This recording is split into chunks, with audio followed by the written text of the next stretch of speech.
Through this video, I will examine one of the 5 legal maxims which dictate Islamic law. Then, I will examine the relationship between this selected maxim and indigenous cultures. Specifically, I will tie in how Inuit Qaujimajatuqangit, or IQ, can take the power of law according to the selected Islamic legal maxim. Within Islamic jurisprudence, there are 5 schools of thought: Hanafi, Hanbali, Shafi'i, Maliki, and Jafari.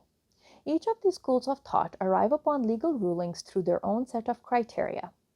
However, Muslim scholars have agreed upon the 5 legal maxims which govern all Islamic law, and which are agreed upon within all 5 schools of thought. These 5 maxims, called Al-Qawaid al-Kulliyat al-Khams in Arabic, are listed as follows. Number 1. Matters shall be judged by their objectives. Arabic, Al-Umur Maqasidiha.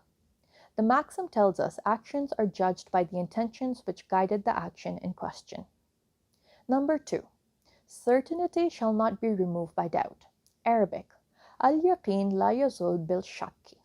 This maxim tells us the default ruling on all things is permissibility unless proven otherwise. This principle is an equivalent of the innocent until proven guilty concept found within Canadian common law. Number 3. Hardship shall bring alleviation. Arabic, al-mashaqqa tajlib al-taysir. This maxim says if a law imposes undue difficulty, then it need not be fulfilled or implemented. Number 4. Harm shall be removed. Arabic, al-darar yuzul. This maxim nullifies rulings which bring harm, even if the ruling in itself is sound. Therefore, the consequence of the ruling is what renders the ruling void. Number 5. Cultural usage shall have the weight of law. Arabic, al-ada muhakkama or al-ada muhakkama. This maxim implies custom has the same authority as principle derived from sacred Islamic scripture. The last maxim is what I wish to focus on, since it asserts the belief that customary practice can serve as a basis for religious judgment. This maxim is derived from the following verse of the Quran, the sacred scripture which Muslims believe in.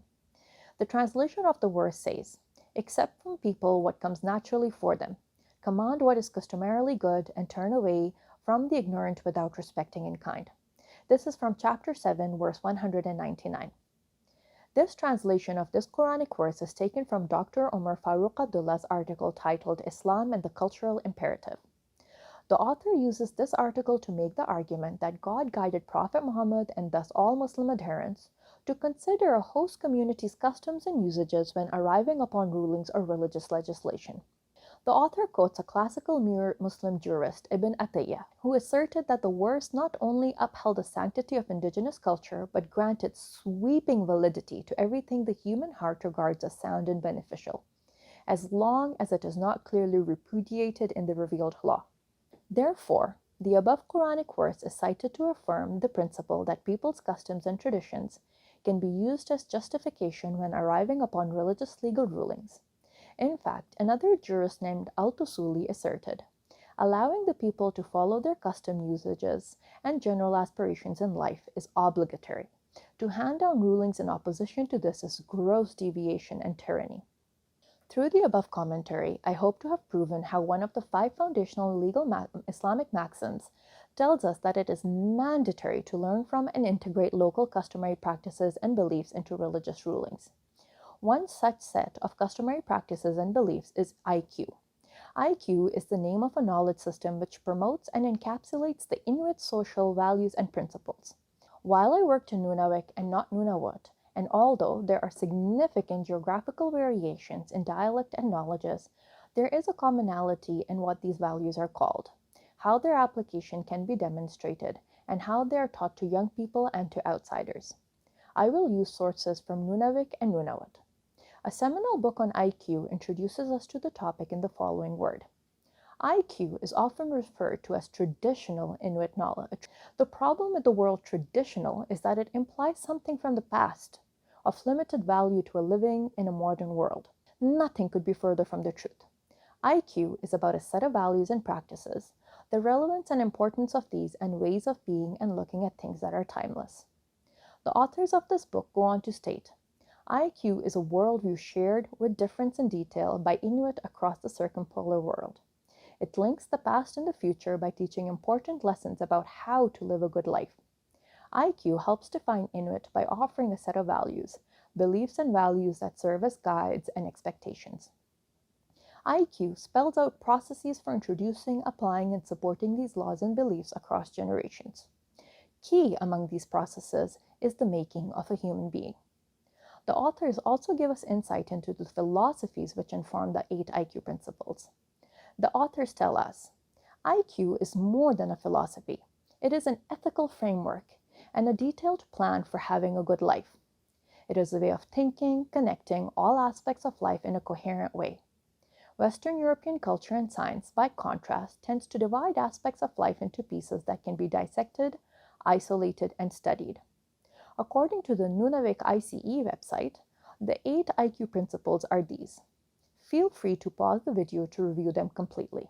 In speaking about the maxims behind IQ, the authors introduce us to the word for law in Inuktitut and what these maxims are. The word law is a problem in discussing big things that must be followed. While they are as important as laws in Western European cultures, they are ethical commitments or principles. The 4 big things that must be followed are: number 1, working for the common good and not being motivated by personal interest or gain.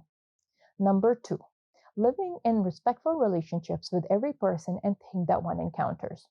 Number 3, maintaining harmony and balance. And number 4, planning and preparing for the future. Both the 5 maxims of Islamic law and the 4 big things that must be followed have at their foundation a worldview which attempts to promote respectful, harmonious coexistence, which maintains the sacred dignity of all of creation.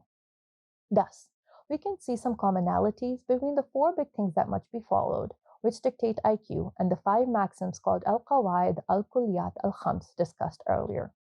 However, the above statement needs to be qualified on 2 fronts. First, for the IQ principles, and second, for the Islamic legal maxim under discussion.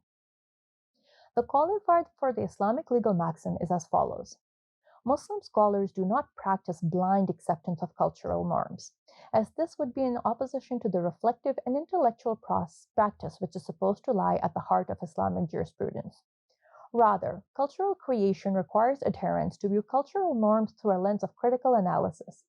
For example, to see what goal a cultural norm is intending to achieve, and then to engage in cultural creation, which synthesizes the host community's cultural practices with existing principles on Islamic jurisprudence. Thus, as Dr. Omar Farooq Abdullah writes, the work before us is a matter of true ijtihad, moral commitment, and dynamic creativity. Here, ijtihad is defined as the practice of legal reasoning and comes from the same root word as the word jihad, which means to strive spiritually. Thus, the practice of developing a dynamic cultural identity is considered a spiritual exercise.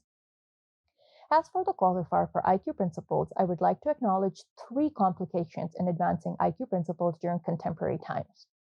First, the oral Inuit tradition of passing knowledge between generations has been harmed by the colonization processes.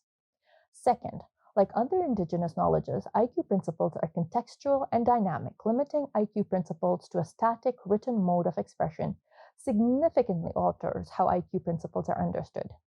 Lastly, Inuit knowledge, like other indigenous knowledges, have an epistemology which is varied from Western ways of knowing.